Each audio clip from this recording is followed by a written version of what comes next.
Hello viewers and welcome to another edition of Spartan Showcase. I'm your host, Andy Kuros, and today I welcome Principal Rubin back to the show. Thanks, Andy. So as you know, Mr. Rubin, this week was the all-dreaded finals week. So how do you think the schedule has gone so far for the midterm exams? Pretty well. I think, having been a student in dealt with midterm and final exams, having been a teacher and having dealt with midterm and final exams, I think one of the things we ask is, and we'll be talking about this a lot the second half of the year, is, okay, we gave students a lot of time to prepare. We gave teachers time to grade and reflect on what's there and then look at how that means we have to adjust what we teach second semester. I mean, one of the questions I like to ask is the midterm diagnostic or is it an autopsy? And it sounds kind of morbid, but we really want to make sure that when students sit down and take that test, they're ready to take it, they know what's going to be on it, and that it is an actual assessment of where they're at. There's a lot of trends in the state right now. There are some schools that have done away with them entirely. There are some schools that do it very similar to the way we're doing midterms this year. I think it's going to be a conversation we have with our school leadership team. But to your point, I think it's gone smoothly. I think the students have appreciated having that little bit of a break, that opportunity to prepare, and I know the teachers have appreciated having the time to really gather the evidence, grade them well, and make sure they're planning for the next semester.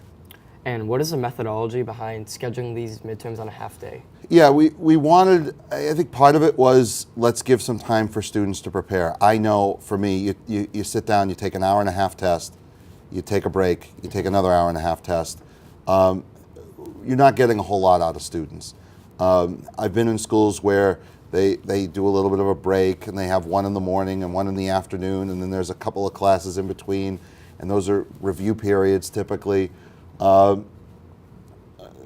tend to be a lot of lost time. So consulting with some of the other principals in the region, a number of them had suggested half days. I've worked in schools where they were done in half days, and I just like the idea of giving everybody an opportunity to tap the brakes, take a deep breath, and make decisions as a student even as to how much time do I need to spend to prepare. So if I have an exam on Thursday that I know is going to be really challenging, do I need to spend more time on Monday, Tuesday, and Wednesday to prepare for it? Or, we've all been in those situations where you could just walk in and ace it. And we want people to be able to make those decisions from a studying standpoint and a preparation standpoint, as well as from the teacher's perspective, giving them time to adequately look at what they're trying to assess.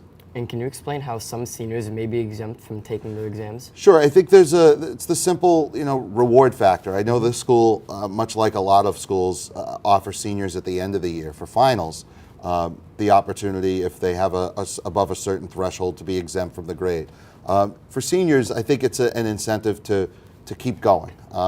In my last life, I remember as a teacher having students that would really get upset. They're like, "Look, I get a 95 all year long.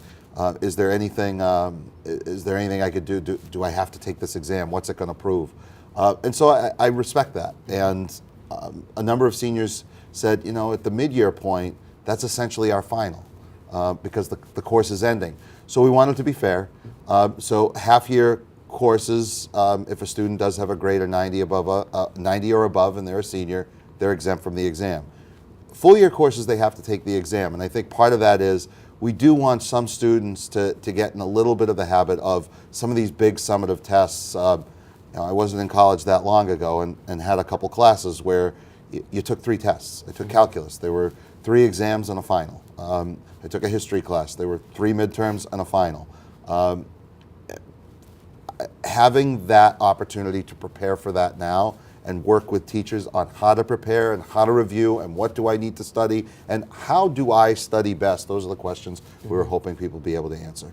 And do you think there'll be any second semester changes to the final schedule? I had actually, it's interesting you asked that. One of the seniors actually sent me a note last night prior to, probably around the same time you were saying, hey, here are some of the things we're going to talk about. I hope you guys weren't in collusion. But it was a good question, and it was namely, has there ever been any thought to doing a late start release, sort of, where the students would come in, instead of coming in from 7:30 to 10:30, 11 o'clock, could they come in at 10, 10:30 and stay till 2? And then you're already here for practices and the rehearsals or whatnot, and students would appreciate the opportunity to, I think, sleep in a little bit or prepare in the morning and come here and work with teachers ahead of time. I had not given that any thought until I saw that email, but it was a really neat suggestion and something I told the student I promised I would look at. So maybe it's something worth exploring. It creates some challenges in terms of transportation, and I'm not sure how the teachers would feel. I'm not sure how I feel, having not really processed it, but I think it was at least a neat suggestion, and certainly things we like to have our students doing. And on another note, the high school just announced that in April of 2018, the school will be taking an educational trip to Ecuador. What is this trip all about? So over the years, I think there have been a number of trips where students go overseas, and we're in the planning stages. I mean, nothing's been approved yet. I think we want to make sure that we have adequate interest. And so I've had a couple of teachers approach me, and I think the goal would always be to have some sort of overseas or some domestic trip even, at least have one a year. This year the music department's going to Washington, D.C. I think there's some thoughts about maybe the history department planning a trip either to Washington, or sometimes schools will go and they'll go to like Ellis Island and Statue of Liberty in New York City. I like the idea of international travel. I think it's one of those things that we need to make sure we have A, adequate interest, that B, it's cost effective, and C, that it's safe. Internationally, there are some challenges with traveling these days, and so when when I was approached about Ecuador, and there was a real sort of service component to this trip about getting involved and seeing the rainforest and dealing with the culture, that gets, I think, to the heart of why we would like students to experience the world. And so I'm really excited about it. I'm hoping that there's adequate interest, and I'm hoping that we're able to bring the school committee an itinerary that they'd be willing to support. And would you be attending the trip? I don't know. That's a good question. It's hard for me to get away from the family for a week. So if I were absolutely needed as a chaperone, I suppose I would consider it. But I think it's a good opportunity for teachers and staff and for even parent chaperones to really get together and get to know a group of kids. But so I'll defer until I know a little bit more. And the academic awards banquet is coming up later this month. What is the banquet held for? We get so few opportunities to celebrate students for what they do well in class. Mr. DeMeglio's done a really great job of organizing the event. And it's an opportunity to honor and recognize students who have met certain criteria, underclassmen particularly, over the course of their time. And so between this and the end of the year awards assembly, I think it's just a nice opportunity to say to students, thank you for working hard. Thank you for achieving academically. And what I like about it is because it's done on a Sunday, families are able to attend. There's usually a pretty nice meal. And I think this year they're getting Mr. Tansen out of mothballs to come back and be one of the guest speakers. So that'll be exciting as well. Of course. And the winter sport teams so far are off to a phenomenal start. Do you have any comments about the athletic program or teams? Yeah, I mean, I'll tell you, I've been, as a coach and as a winter coach and as a winter track coach, I really enjoyed, last week I made it over to Northbridge for the track meet against Auburn. Both teams came down to the final race, the 4x400 relay. As a former 4x400 relay runner, as a track coach, it's what you it's what you train all season for.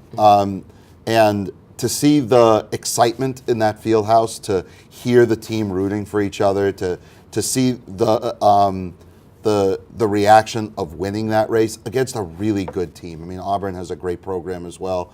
And to watch both of our teams finish undefeated seasons gives me goosebumps. As I said to one of the runners, like right before they took the track, who I know was experiencing a little bit of nervousness, like, this is why you run outside in the cold. This is why you run around the halls every day. And for me, it was I'd give an appendage to be able to get one more race like that. So it was awesome to be part of. And then, you look on the hardwood, and I know that early part of the season, both of our basketball teams were kind of struggling to put it together a little bit, but over the last couple weeks to have seen the way things have started to come together for both the boys and the girls, to see the rewards of the process has really been exciting, and I know they're representing us well. And I think sometimes a program that goes a little bit unnoticed is the cheerleading program. I mean, it's a program 2 years ago had no numbers, and now you got 18 student athletes. And so anything that gets kids participating, anything that gets kids working hard, and that's a credit to certainly the coaching staff and the kids themselves for creating this environment that so many people want to be part of. And of course, we all know about the student support for the basketball games. So what do you have to say about the fan section? I love it. I think it's to me, it's, if you can't be on the floor, be part of it. And I remember writing a column when I was in college about how you won't remember, with all due respect, you won't remember a certain lecture that happened on a Friday in a history or a science class, but you'll remember the day that you went out with 40 of your friends and rooted for the home team in that big rivalry game against the town next door or your arch rival school. You'll remember that. Those are the sort of those moments that I think every student should have an opportunity to experience, and that's rooting for something. I mean, it doesn't have to be a sporting event. It can be getting out there and supporting the drama club and taking 2 hours out of a weekend and checking out the musical or going to a winter concert. As far as the basketball fans go, I love that they're loud. I love that they're noisy. I love that for the most part they're fairly respectful. I mean, I don't see us saying anything that's necessarily negative. I think it's really a positive place to be. And one of the things that I like to look at, and one of the questions I ask is, if I were a parent of a 5 or a 6 or a 7 or an 8-year-old, and I just happen to be a parent of a 6-year-old, would I want my little kid to see what the big kids are doing, whether they're playing or the way they're acting in the stands? And for the most part, our kids are great. They're having fun. They're not doing it at someone else's expense, and they're doing it on behalf of our program. So I'm proud of them. I hope they continue to come out en masse, and I hope they come out for things other than boys basketball. I know boys basketball has a great following in this town, and I don't mean any disrespect to boys basketball, but I think our girls basketball teams, I think our baseball team or our softball team in the spring would love to have that same sort of energy in the stands. And I know there's a certain something about the boys basketball games. I get it, but I think it would be wonderful to see them spread out a little bit more. And as you mentioned, the school play is coming up in just a few months. So do you have any words of support for the drama program? I'd say break a leg, but that people get a little confused about that. Now, Mrs. Penza does such a great job with Mrs. Emmerich on preparing the kids in all aspects of it. One thing I will say is get your tickets early, because I know it's going to be a great crowd, and the students are working so hard on everything, set design and costuming, and to see the updates from Mrs. Penza every week, to watch sort of that process from afar makes me really proud of those kids. So if I have any advice for the performers, it's just have fun with it, because at some point the curtain drops and all you have is, like I said, that memory of something that is very, very fleeting. And hey, in a few years or 10 years or 20 years, I guarantee you'll remember that process probably better than a typical lecture or a midterm exam. And for those of you watching at home, make sure to mark your calendars, March 17th, 18th, and 19th. The drama program will be presenting Anything Goes, so make sure you're there for that. So that's all for today's show. Thank you, Mr. Rubin, for Thanks, Andy. all your time, and we'll see you next time on For sure. Spartan Showcase. Appreciate it.